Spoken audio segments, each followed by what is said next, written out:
घर का बंटवारा। अरे विनोद, तूने हलवाई को सारा सामान तो दे दिया है ना? अक्षय की शादी में कोई कमी नहीं रहनी चाहिए। आखिर सबसे छोटा भाई है तुम सबका। हाँ माँ, आप चिंता मत करो, मैं पूरा ध्यान रखूंगा।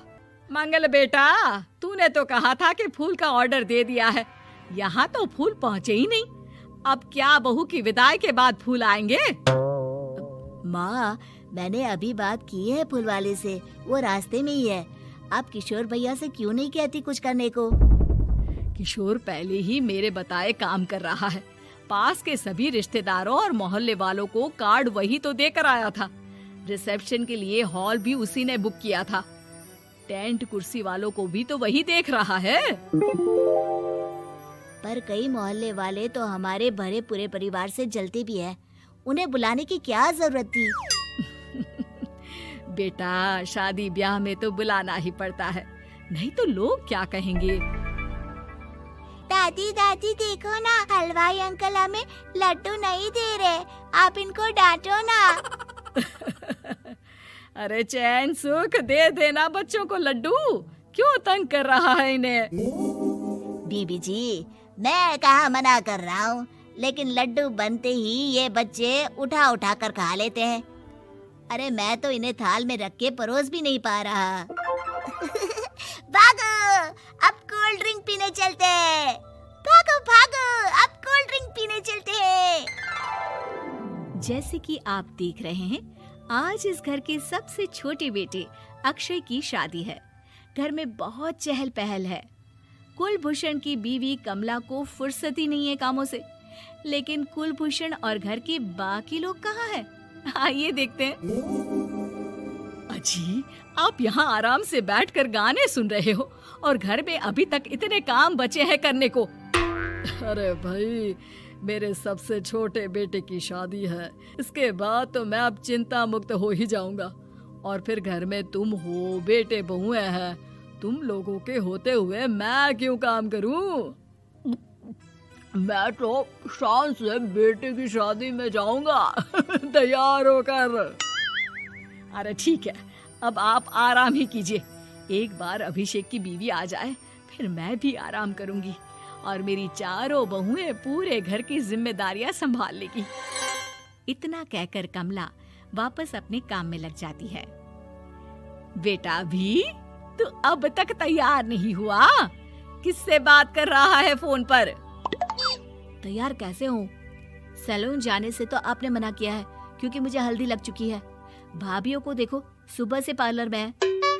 अक्षय की शादी हो जाती है और नंदिता बहू बनकर घर आ जाती है, लेकिन इस घर की खुशियों को मानो किसी की नजर लग गई थी।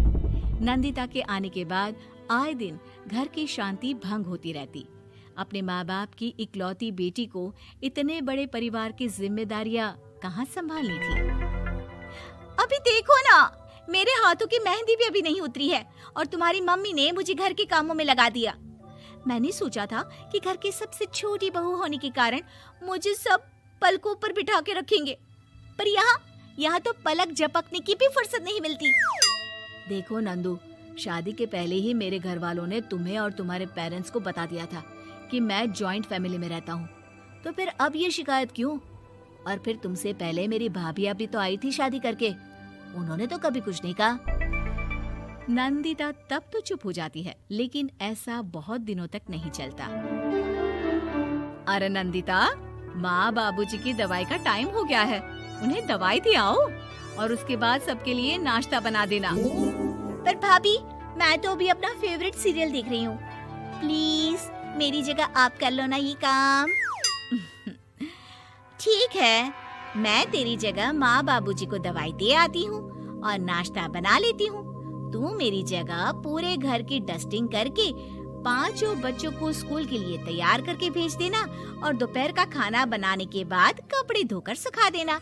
उसके बाद हम दोनों मिलकर बाजार जाकर सब्जी ले आएंगे, फिर डिनर की तैयारी कर लेंगे और उसके बाद बस भाभी, मैं माँ बाबूजी को दवाई देकर सबके लिए नाश्ता बना देती हूँ। हे भगवान, ये कहाँ लाकर फंसा दिया मुझे।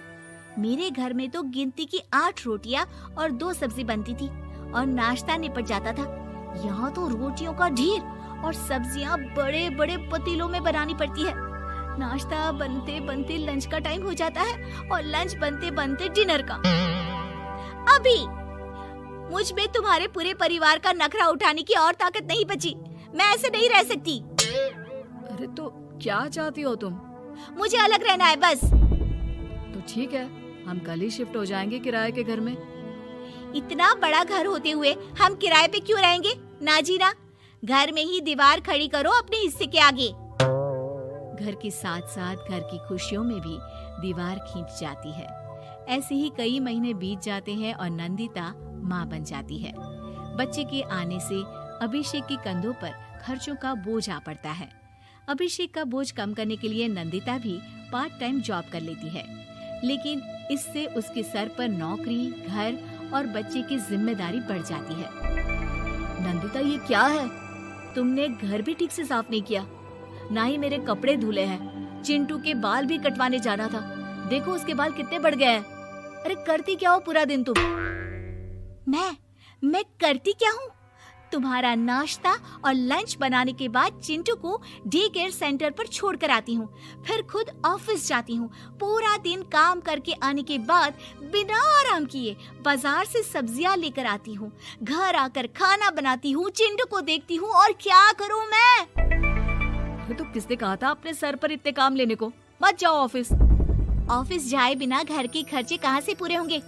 चिंटू की डे केयर का खर्च, उसके लिए बेबी फूड का खर्च, प्रेस वाले का खर्च, ये सब तुम्हारी सैलरी से होता नहीं है। अगर परिवार से अलग नहीं होती तो इतनी मुसीबतें नहीं उठानी पड़ती तुम्हें परिवार के साथ मिलकर काम करने में दिक्कत थी, लेकिन काम तो अब भी बहुत है तुम्हारे सर पर। चिंटू को भी डे केयर भेजने की जरूरत नहीं पड़ती। उसको गोद में खिलाने के लिए दादा दादी और घर के सभी बड़े होते।